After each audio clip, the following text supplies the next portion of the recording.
Mapagpalang araw mga kataba. O 3 ingredients ulit tayo dahil paikot-ikot ang ating Graham.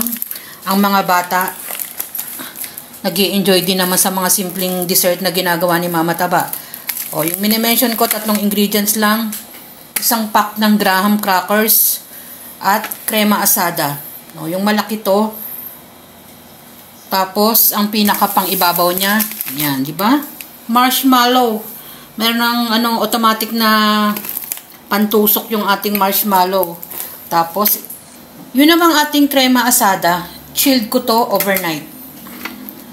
Para mas maganda at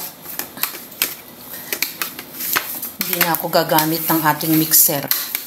Kasi okay na yan. Kakalat lang natin yung ating, ganon din naman yung gagawin natin.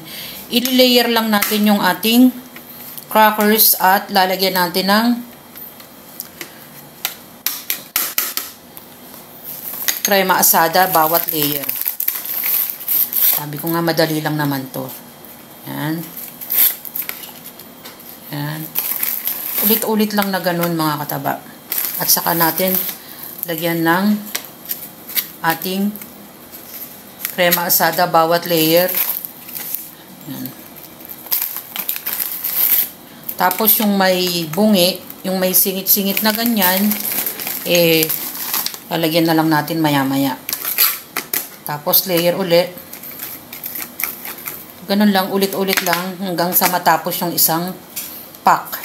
Sapat lang kasi yung isang pack na yan para sa ating ganitong dessert. Diba, simpleng dessert lang mga kataba. At madali lang, pati mga ingredients. Depende sa inyo kung ganong toppings ang gusto nyo. Ako naman halo-halo na lang ang nilalagay kong toppings.